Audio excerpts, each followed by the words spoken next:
Yes, that's the finding of an after-action report being tried in connection with that kind of thing, killing 14 of our countrymen, wounding many others.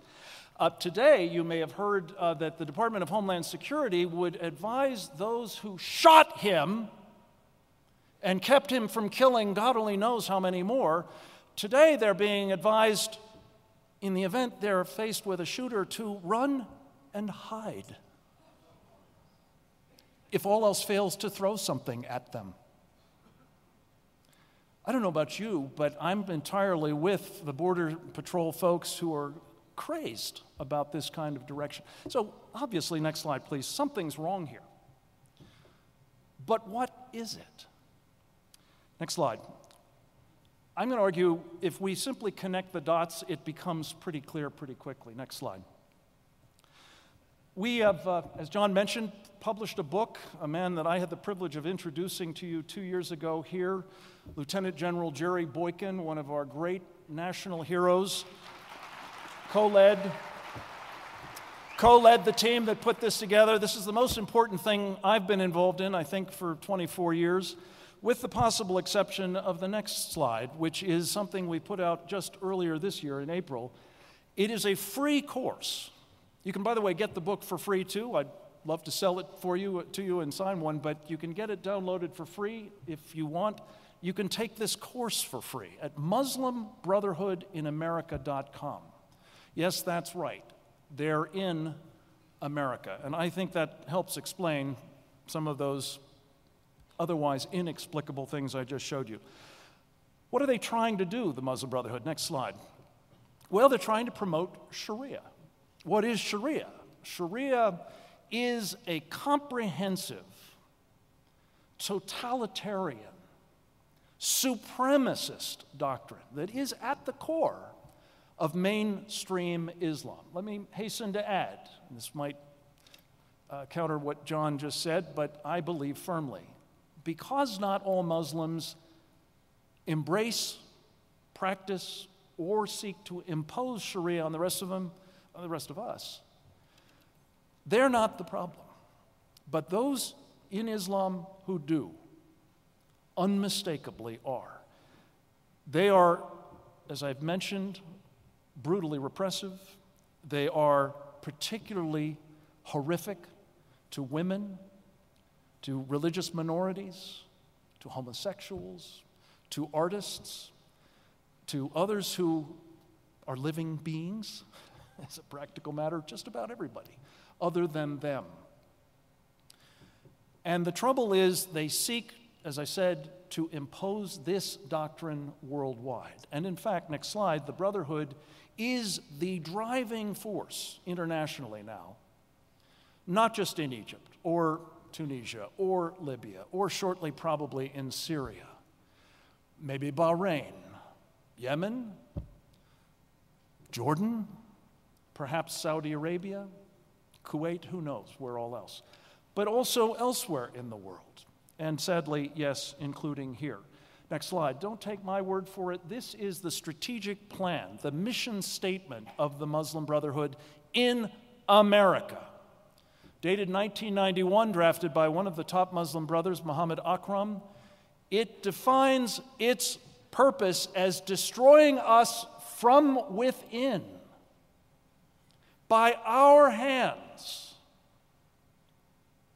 Make no mistake about this. These are not people with whom we can safely do business, let alone empower, enrich, or turn over critical national security decisions and capabilities to. Now, the trouble is, according to this strategic plan, they operate in phases, starting with a secret establishment of leadership and building out to be more and more aggressive. Phase 2 involves penetrating the government. And I want to just share with you some of the insights from our course, MuslimBrotherhoodInAmerica.com, as to the success they've had in doing that. Which doesn't explain everything about what we're confronting today, but it helps explain a lot. Let's start with the next slide, someone who was lit up by Rush Limbaugh this week. Ever heard of her? Homa Abedin, also known as Mrs. Anthony Weiner, is the Deputy Chief of Staff to the Secretary of State. A friend of mine who was a former senior official in the State Department says she's actually the closest aide in the entire State Department because she's the one who travels with Mrs. Clinton all the time.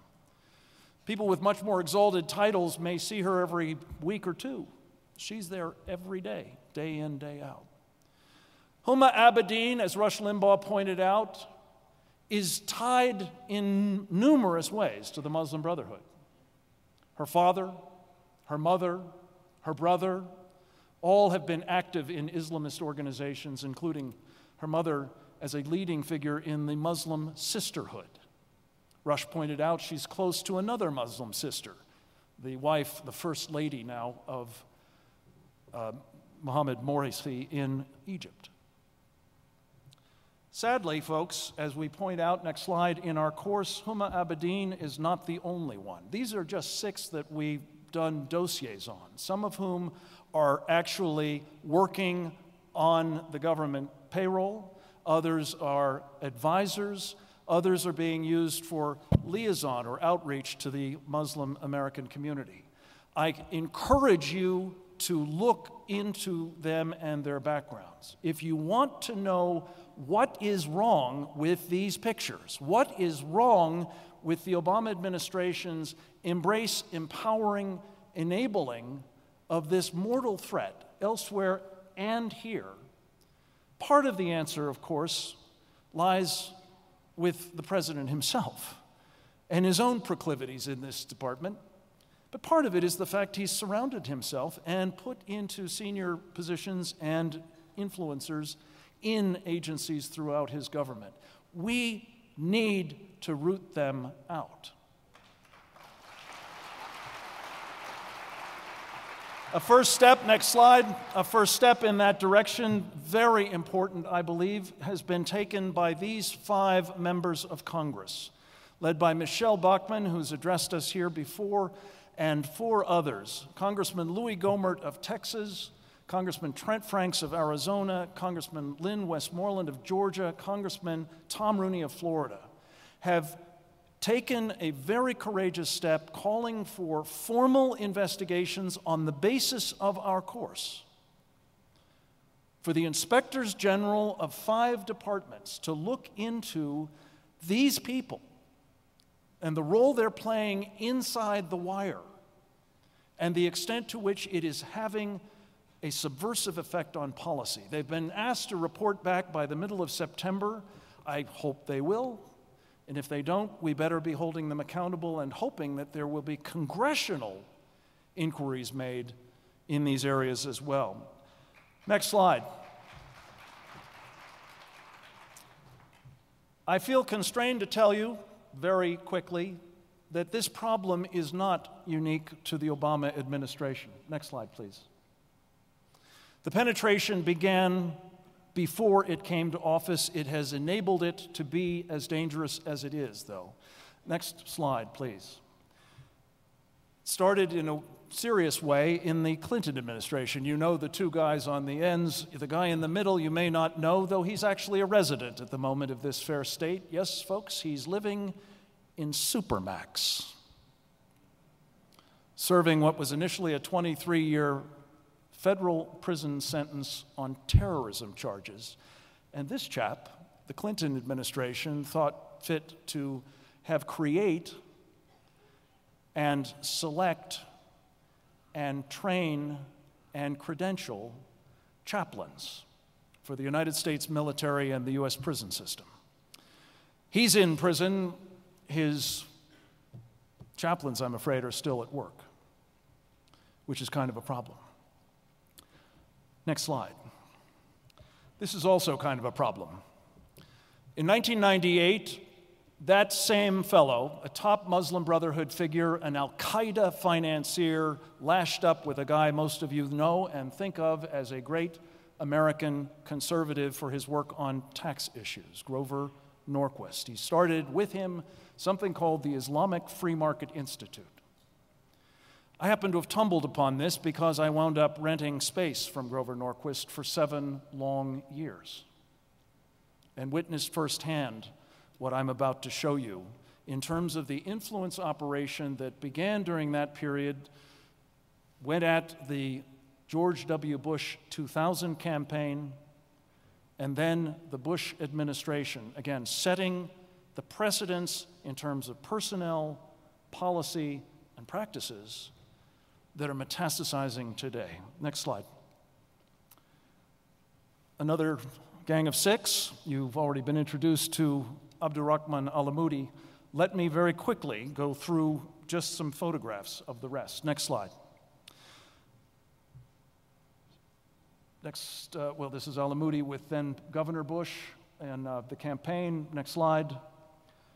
This is Khalid Safuri, his right-hand man, and Nihad Awad, who runs one of the most aggressive of the Muslim Brotherhood fronts, CARE, with the president in September 2001. This is Sami al-Arian, another convicted terrorist, running at the time of this photograph in March of 2000, the Palestinian Islamic Jihad organization. Next slide. Muzamil Siddiqui, one of the most prominent Muslim brothers, an aggressive Sharia-adherent imam, presenting the president a Quran in the White House shortly after 9/11. Next slide. This chap, Suhail Khan. Suhail Khan worked in the White House for most of 2001. He was the Muslim gatekeeper there, facilitated most of those photographs that you just saw there. He's currently on the board of directors of the American Conservative Union, the organization that is bringing CPAC here.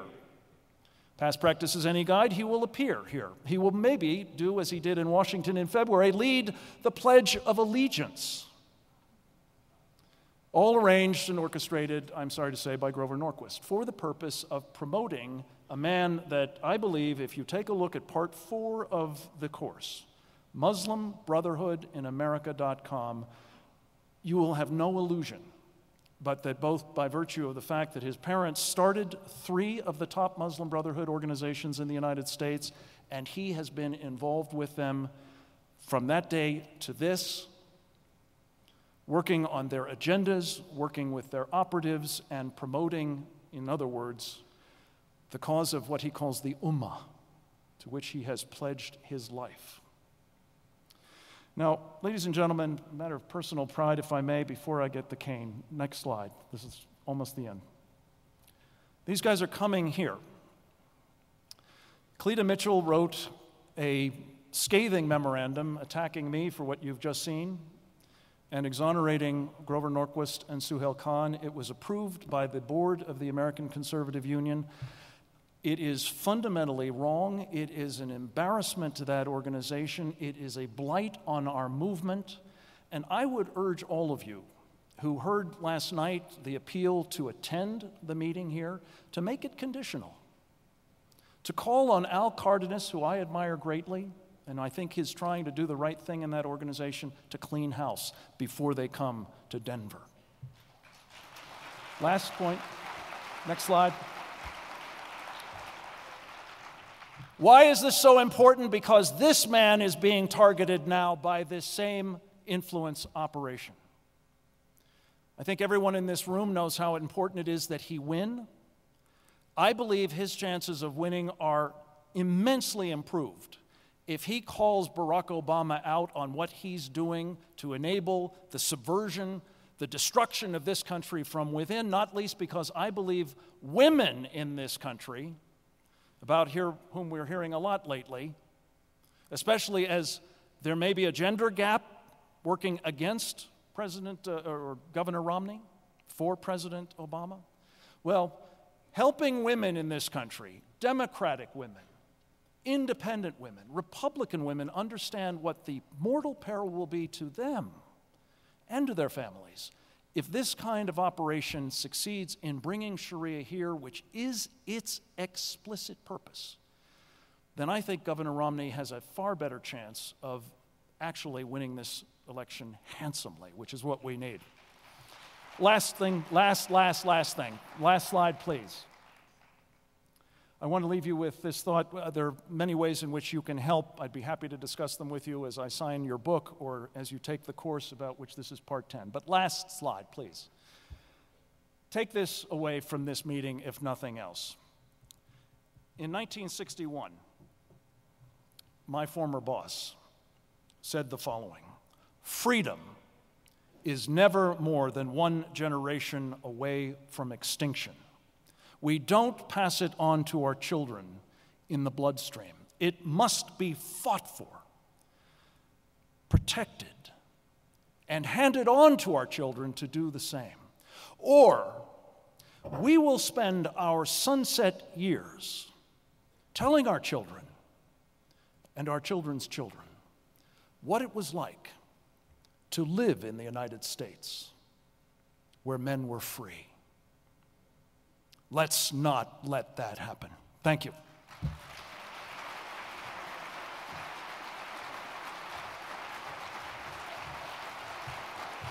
Frank Gaffney, Center for Security Policy.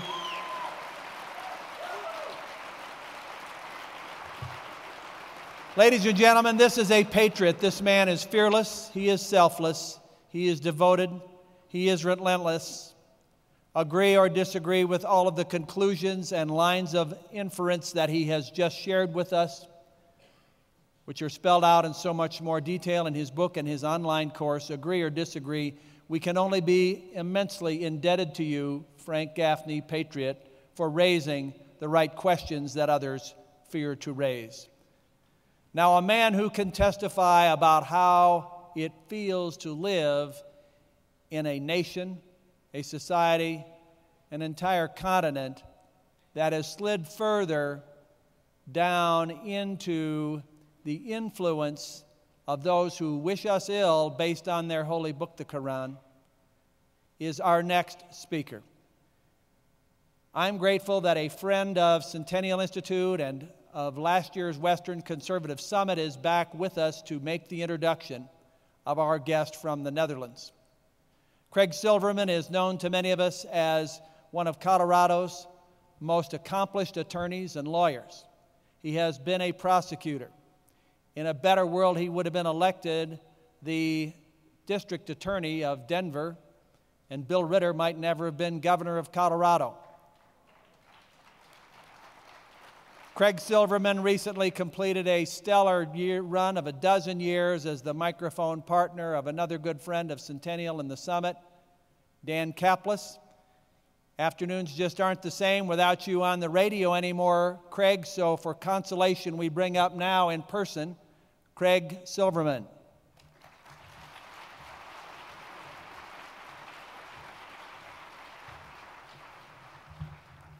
What a great honor it is to be here again this year, and for this specific purpose.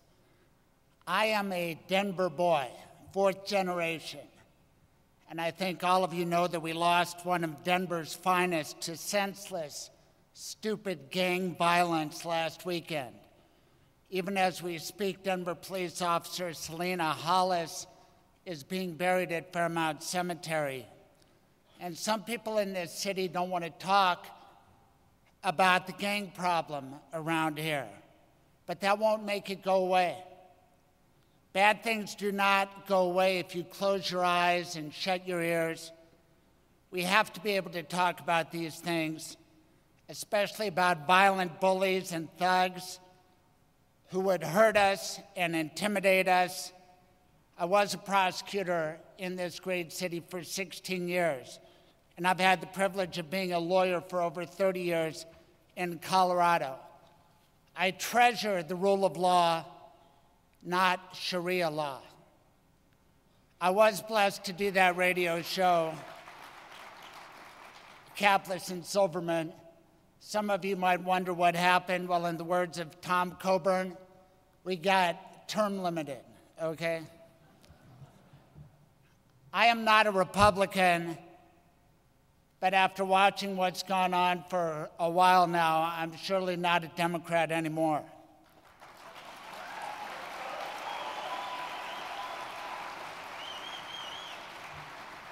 I am not all that conservative, but I come in all humility to you conservatives for confession and forgiveness. I voted for Barack Obama, and I can't deny it. I would if I could, but I did it on live radio, and C-SPAN 2 was in the studio that day. I thought Barack Hussein Obama was ideally situated to speak simple truths to the Islamic world. And I would think that a lot of people in that world would understand their need for change. But he wouldn't do it. He did not do it, and he will not do it. He proved that in Cairo and hundreds of other ways since then. Even though I still have my severe doubts about John McCain, I apologize to you. It won't happen again.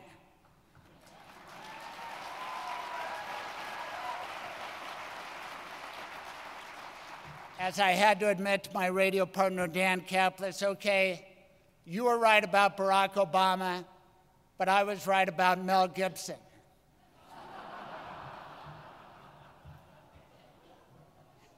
The economy is the number one issue for most people in this upcoming election.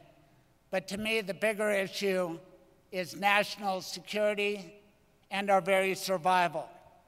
I can no longer defend Barack Obama, especially on those most important issues. Number one, the safety of America. Number two, I worry about the safety of the Jewish state of Israel.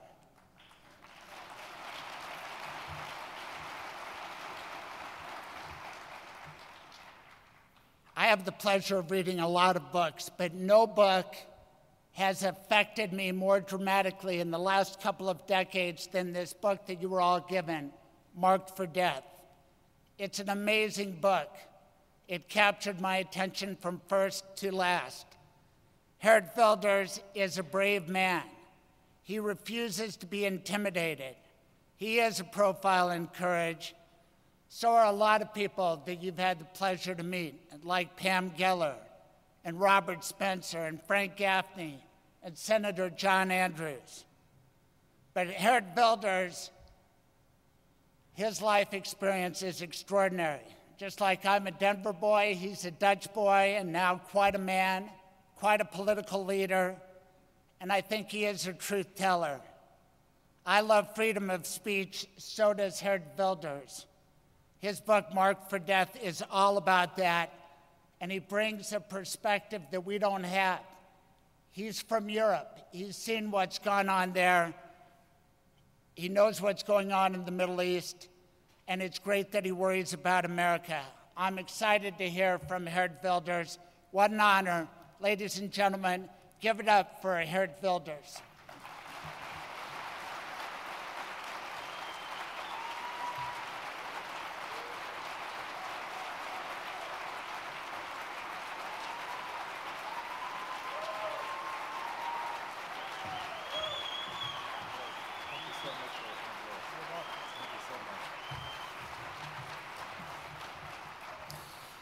Thank you, Craig, for your most kind words. Thank you, friends, ladies and gentlemen, for inviting me to this Western Conservative Summit. For me, it's always an honor and a privilege to come to America. I was here a few weeks ago to meet with my dear friend, Michelle Bachmann, a representative of you, to talk about indeed the threat of Islam both to America and Europe.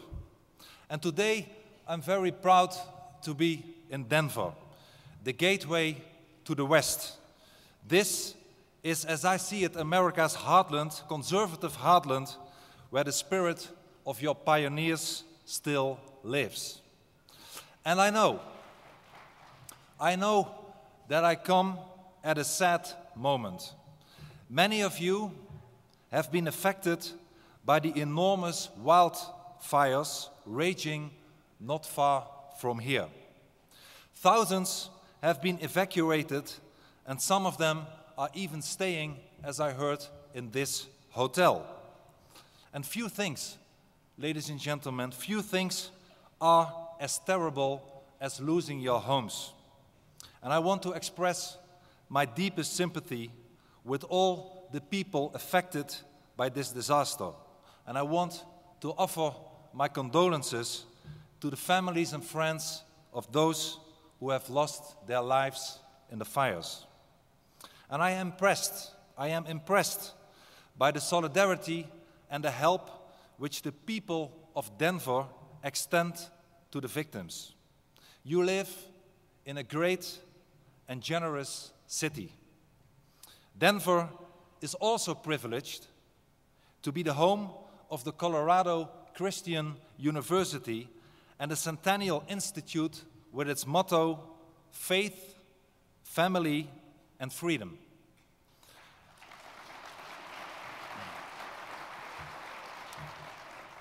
Your motto shows that you have your priorities right. Faith, family, and freedom are indeed the pillars of our Judeo-Christian civilization and need to be defended.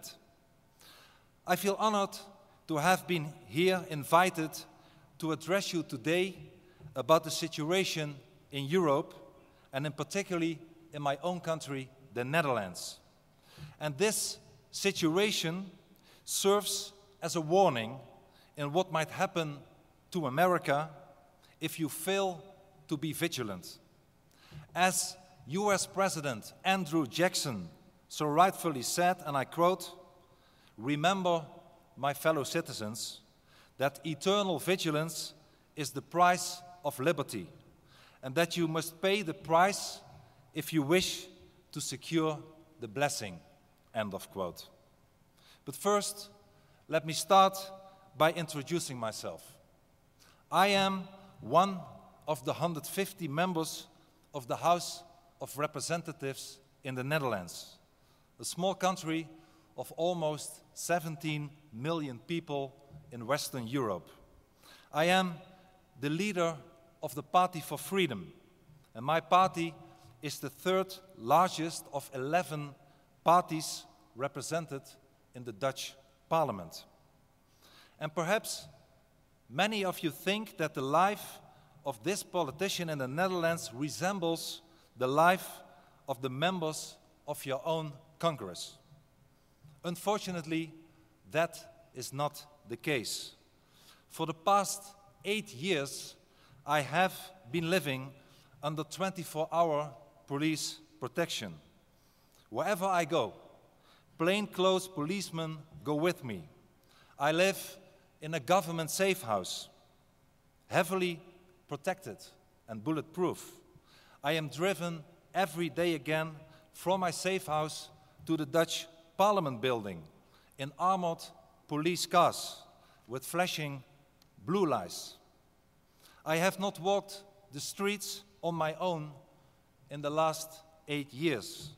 And when I occasionally go to a restaurant or to a movie theater, the police will have to check everything out.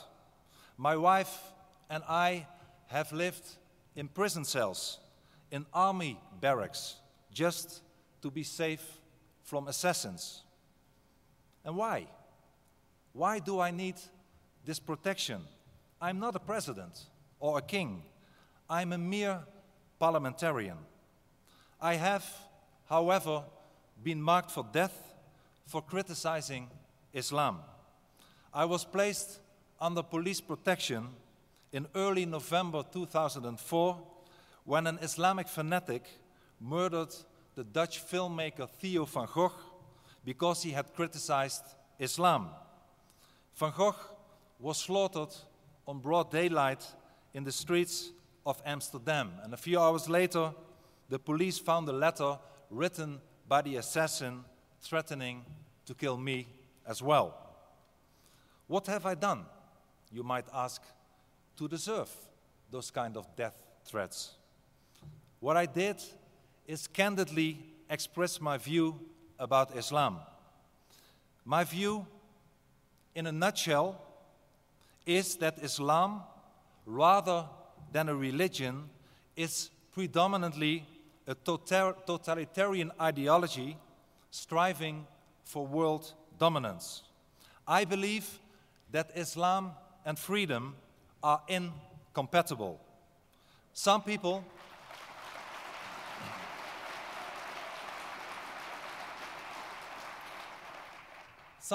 do not want to hear this message, and that is why they threaten people and to murder everyone who states this truth.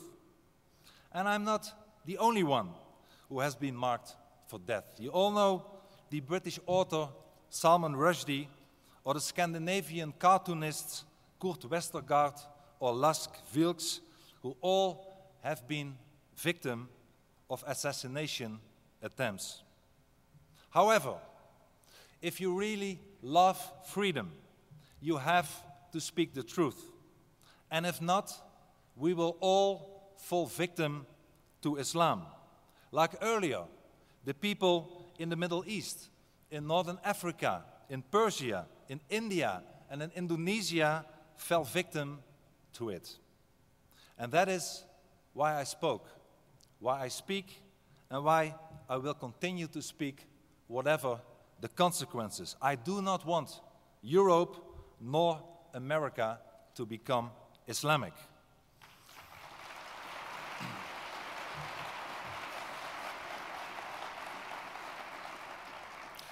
Before I continue, I want to make clear that I do not have a problem with Muslims.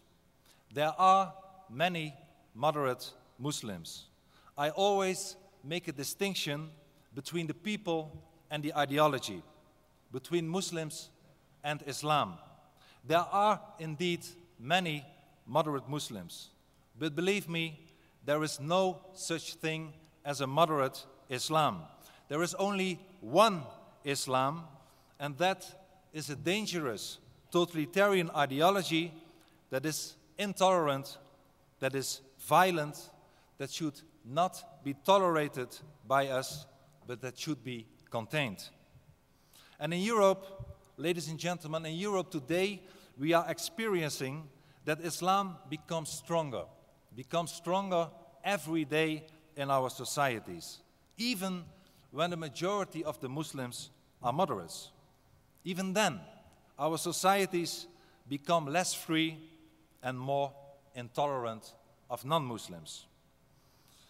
And former Congressman Tom Tancredo, a native and inhabitant of this great city, whom I visited in his office in Washington in late 2008.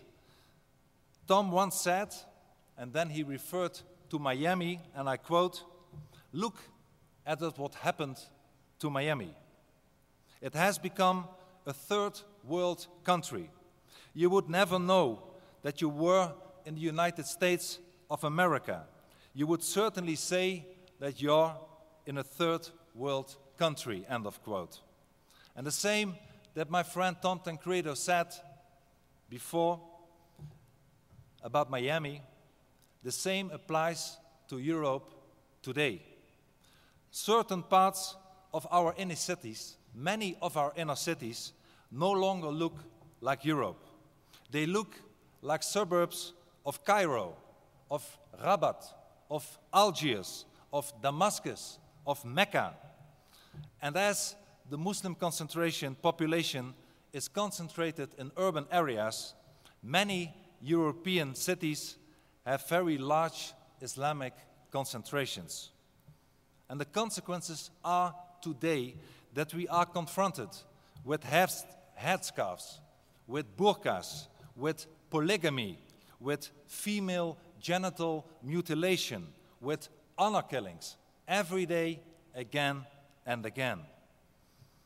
And during the last 3 decades, Europe made a fatal mistake. It allowed millions of people from Islamic countries to immigrate to our continent.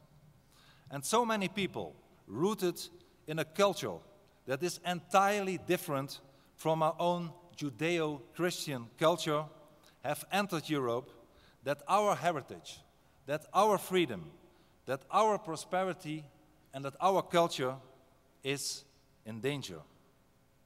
And perhaps many Americans still believe that Europe is the place they know from a tourist trip long ago or from their grandparents' stories. I have to disappoint you. This Europe is on the verge of disappearing.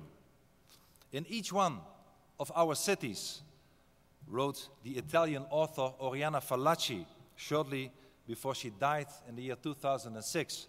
In each one of our cities, there is a second city, a state within the state, a government within the government, a Muslim city, a city ruled by the Quran, end of quote.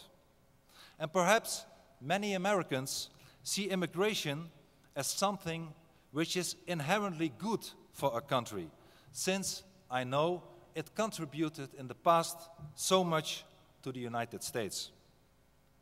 But while most of the former immigrants to the United States came from Europe, a continent with the same Judeo-Christian heritage and roots, Europe contemporary immigrants do not share our common roots.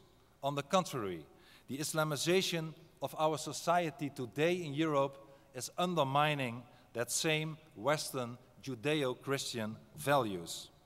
And I'm not talking about the threat of terrorism, of violence alone. There is also the phenomenon of non-violent jihad. Europe's increasingly assertive Islamic lobby has successfully pressured European politicians into implementing pro-Islamic policies and adopting elements of Islamic Sharia law. And the numbers of people who organize their lives according to Islamic requirements is growing, especially amongst younger people. Let me give you a few numbers. Among 15-year-old German Muslims, 40% today, 40% consider Islam more important than democracy. Among Muslim university students in Great Britain, 40% support Sharia, and 1 in 3 of those students today consider it legitimate to kill in the name of Islam. And the rise of Islam also means the rise of Sharia in our juridical systems. In Europe today, we have Sharia courts, we have Sharia wills, we have Sharia rules, we have Sharia banks, we have it all. And the introduction of elements of Sharia law in our societies indeed create a system of legal apartheid. Sharia law systematically discriminates groups of people. And let me give you some examples of what is happening in Europe today. Britain, a lot of people don't know that, Britain has today around 60 official Sharia courts. And one of these courts settled an inheritance dispute involving a man whose estate had to be divided between his children. And that court, that Sharia court in Britain, gave the sons twice as much as the daughters, in accordance with the Quranic pronouncement that a woman is only worth half of a man. And in my own country, the Netherlands, Sharia is being applied. I know it's hard to believe, but sadly, it's very true. And that, ladies and gentlemen, is a disgrace. In our civilization, men and women are equal before the law.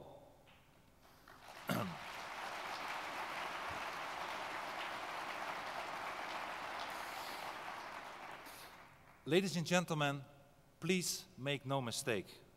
Islam is also coming to America. Indeed, it has already arrived. Your country too is facing a stealth jihad, an Islamic attempt to introduce Sharia law bit by bit. Islam demands already in America today separate camping housing for Muslims. Islam demands that women have separate hours in gyms and swimming pools. Schools in America today are banning Christmas celebrations, are taking pork off their cafeteria menus to avoid offending Muslim students. And courts, even in America, there are examples in Florida, even in America, have begun to apply Sharia law. And be aware that this is only the beginning. If we do not stop the Islamization, we will lose everything that we stand for, everything that we fought for, our constitutional state, our freedom, our civilization. And in Europe, already today, we are losing the right of free speech, the right to criticize Islam. And what we need, my friends, this perhaps is my most important message to you today. What we need is a spirit of resistance. Resistance to evil is our moral duty.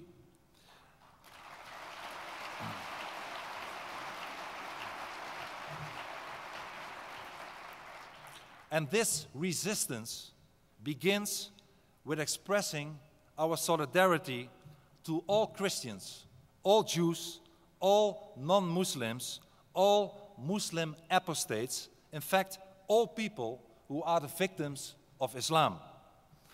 And we can see what Islam has in store for us if we watch the faith of the Christians in the Islamic world today, such as the Copts in Egypt, the Maronites in Lebanon, the Assyrians in Iraq, the Christians elsewhere, such as the brave people, the brave Christians in Nigeria.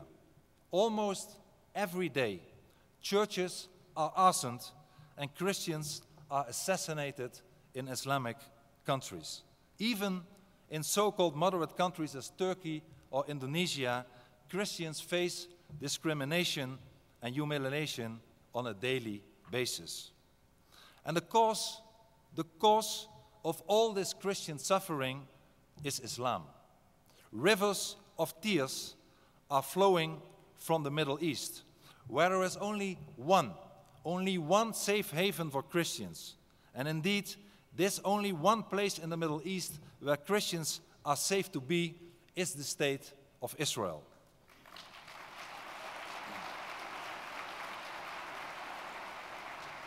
And that, ladies and gentlemen, that is why Israel deserves the support of Christians worldwide.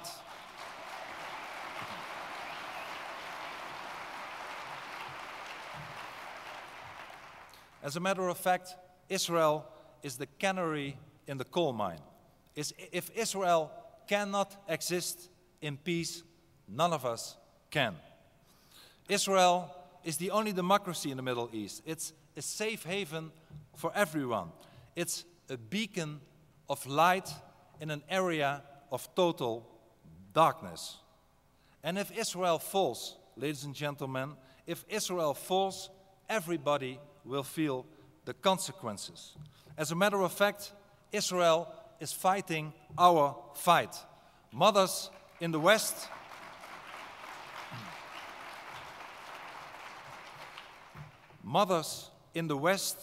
can sleep safely at night because Israeli mothers at night worry about their sons in the army because they are fighting our fight. And that's why I say that we all are Israel. We should all support Israel because Islam's so-called holy war against Israel is in fact a war against all of us.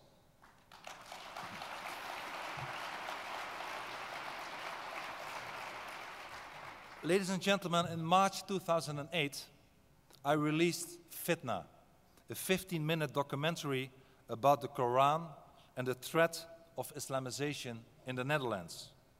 And while at that time I was invited by Senator John Kyle to show Fitna in the US Senate, the screening of my movie was banned by the European Parliament. The British government even barred me from entering the United Kingdom on the day that I was invited to show fitna in the House of Lords. And later, in that same year, later in 2008, leftish, liberal, and Islamic organizations in the Netherlands brought me to court over Fitna, this documentary. They accused me of group insult and incitement to hatred and discrimination. I was prosecuted in my own country for merely stating my opinion about Islam. Fortunately, I was acquitted on all charges.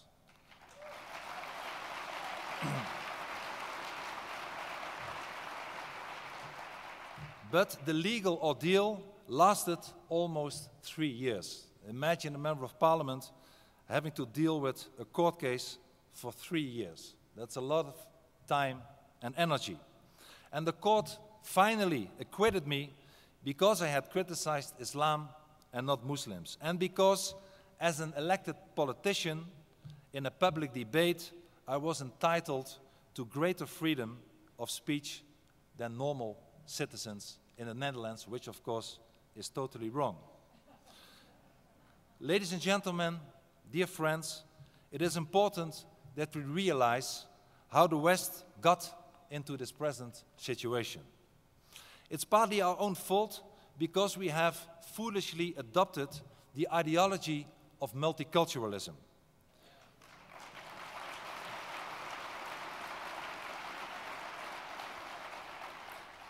And when I say multiculturalism, I refer to cultural relativism, the biggest disease of political correct Europe and perhaps even America today. Multiculturalism or cultural relativism is the crazy idea that all cultures are equal. But of course, cultures are not equal. I'm proud to say, I'm not ashamed, but I'm proud to say that our culture, that is based on Christianity, on Judaism and humanism, is far better, yes, is far superior to the Islamic culture.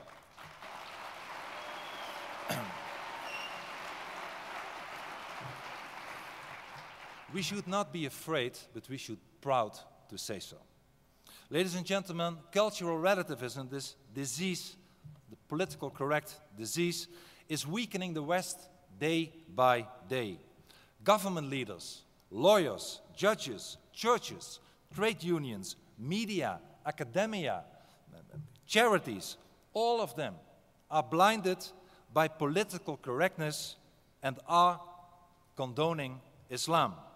And as a result of this cultural relativism, a little bit of the free West, we should realize it every day again, a little bit of the free West dies every day. Multiculturalism is a disaster. Multiculturalism has been such an enormous catastrophe because it has been a tool to promote Islam, an ideology that threatens our core values such as tolerance. Multiculturalism has made us open our borders to those who cannot be assimilated. It made us tolerate the intolerant. And now intolerance is annihilating tolerance. Ladies and gentlemen, we should, in the name of tolerance, claim finally the right not to tolerate the people who are intolerant to us anymore.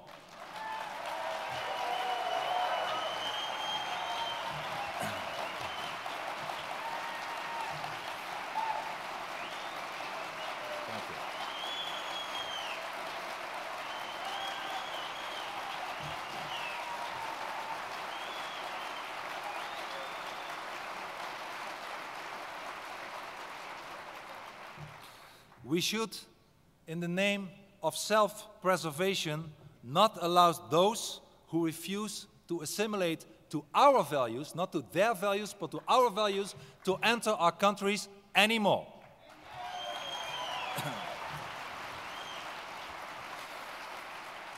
My dear friends, I'm not a pessimist. We can still turn the tide, even in Europe, if we act today. And there are 4 measures that we must take. First, perhaps the most important, we must tell people what is at stake. In Western Europe, freedom of speech is being restricted at the demand of the friends of Islam and their collaborators. If Christianity in Europe today, if someone insults Christianity, it's called a form of art. But if someone criticizes Islam, it's called hate speech. That is the reality today. And there is reason for concern if the erosion of our freedom of speech is the price we must pay to accommodate Islam. There is reason for concern if those who deny that Islam is the problem do not grant us the right to debate the issue and speak the truth. And this is our first and most important obligation. Defend the right to speak what we see as the truth. That is why we in Europe need to follow America's example and introduce a European First Amendment.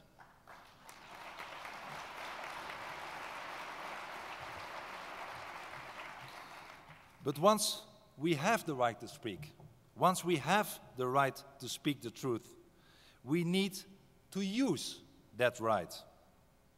The letter is also a message to you in America. Speak the truth, even when it's uncomfortable, even when it's not politically correct, even if the liberal media will kill you, even if you receive death threats. The truth can and may never be compromised.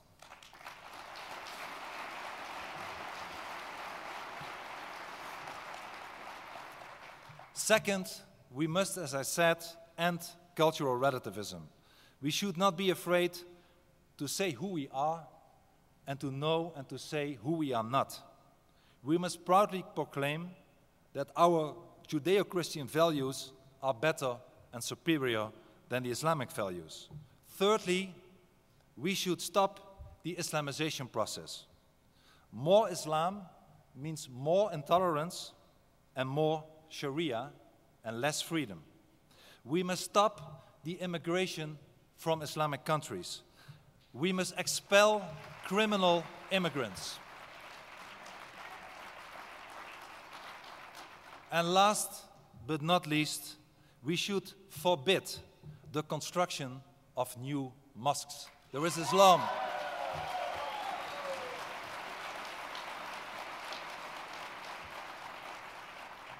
There is enough Islam in the West already.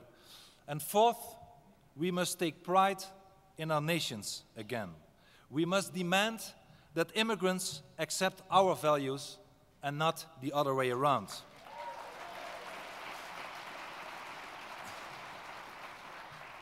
What we call home, ladies and gentlemen, what we call home is more than just a place on the map.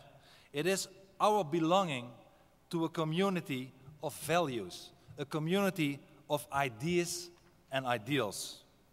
And my friends, you and I, Americans and Europeans, we belong to a common Western culture. We share the values and ideals of our common heritage.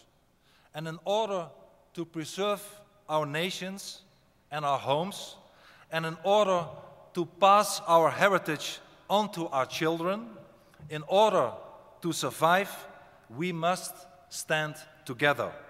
Otherwise, we will be submerged in a uniform nation of Islam, and this is what we do not want to happen.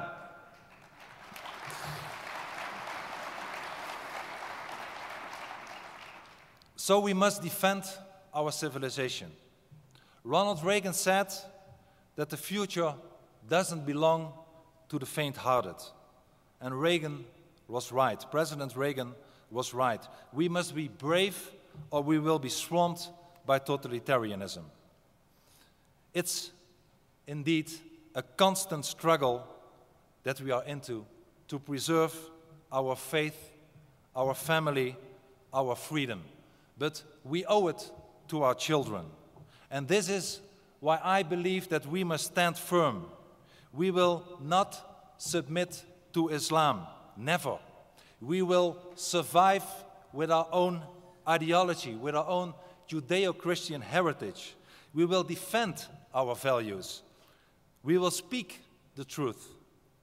And why will we speak the truth? Because we stand for the truth and because the truth will set us free. Ladies and gentlemen, thank you very much. Thank you.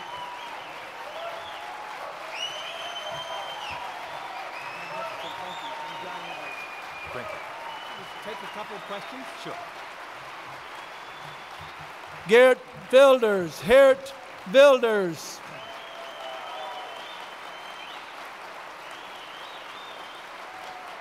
You will long remember this afternoon at Summit 2012 when this man of courage, this hero of freedom and of Western civilization came across the Atlantic to bear his witness and give his warning. Bravo, Geert Wilders.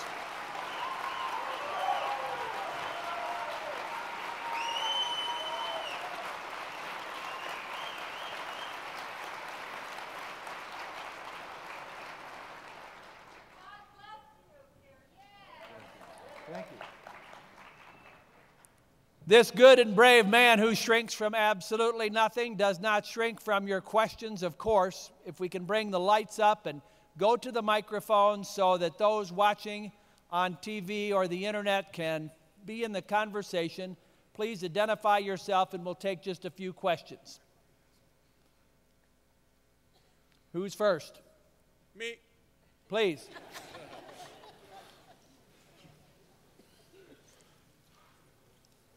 You have the floor.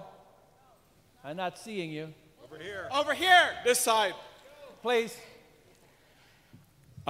Joe from Act for America. We as ACT, we always do the same exactly like you're doing, which is I felt myself talking over there.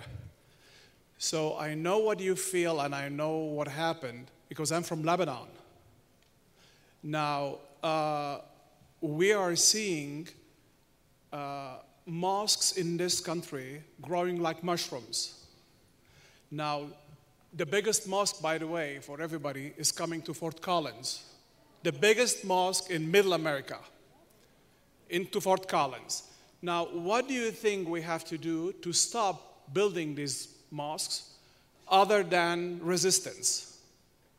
Well, like I said, and I fully, let me start with that. I have a lot of respect for ACT for America. It's a very good and strong organization with Gabrielle heading it. The first thing people should do is educate people what a mosque stands for. A lot of people think that Islam is a religion and not a violent ideology. And people believe that a mosque is something like, a lot of people believe that a mosque is something like a church or a synagogue. Well, we know that it is not. So educate people what the mosques, what the Islam stand for. This is A. B, what you should do, and this perhaps is the most important and most difficult thing to achieve, is elect politicians that are brave enough to say, enough is enough, no more mosques in my constituency. It's the most important thing to do, which doesn't mean that it will be realized tomorrow, but it's a very important step. And like I said, those politicians or those organizations like ACT for America will get a lot of people being very nasty, a lot of journalists saying the most terrible things. People, Muslim organizations will perhaps even take you to court, being intimidated. It's called the legal jihad, the legal warfare, to silence people who try to stand up and speak the truth about no more mosques or no more Sharia law whatsoever. Please continue. It's the only way to fight the process of Islamization in our societies. Thank you. Over here, please. Pastor Heidi McGuinness, Christian Solidarity International. Herzlich willkommen, Herr Wilders. For over 9 years, I have been going into South Darfur with South Sudanese Underground Railroad, negotiating the release of Christian slaves and others. Jihad is very real, and I think we need to be more than vigilant. I think we need to be proactive. I'm not sure that many of you in this room knew that jihad was declared in 1983 against the primarily Christian South. To this day, 35,000 men, women, and children are still enslaved in Darfur, in Kordofan, and in the north. Although Omar Hassan al-Bashir is wanted by the ICC, this administration has not delegitimized a genocidaire who is conducting not only a genocide in Darfur and in Kordofan currently for a year, and in the Blue Nile region, and I suspect the Beja people will be next, but actually perpetrated that against the Christian South for 23 years before it became free. We must be more than vigilant. Thank you, Pastor. How about Well, over here, please? maybe I want to comment shortly, because I, of course, fully subscribe to everything the pastor said. But there is one more thing we can do, and this is what I also described in my book, Marked for Death, is that there is an organization, a very dangerous but powerful international organization called the OIC, the Organization of Islamic Conference. Tens of Islamic countries subscribe to that organization. As a matter of fact, this OIC is the largest voting bloc in the United Nations today. And this OIC made a declaration about human rights in Cairo, the so-called Cairo Declaration. And this organization states in this Cairo Declaration that all human rights are limited to Sharia law. And this is why in Sudan and in many other countries, Christians or Jews or others or non-Muslims are being harassed or killed. So what I propose is that how can it be that in 2012, that the largest voting bloc in the United Nations contains of countries, member states of the OIC, that say that rights, human rights, are limited to the Sharia law. What we should do is that we should kick all the OIC countries out of the United Nations tomorrow. Give an example. And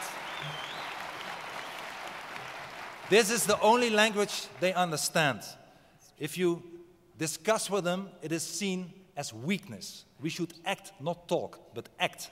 And as long as they are not, if there is not a majority, as long as there are not countries brave enough to send them out, to expel them from the United Nations, we free Western countries like America and Holland should not pay 1 cent of contribution to the United Nations.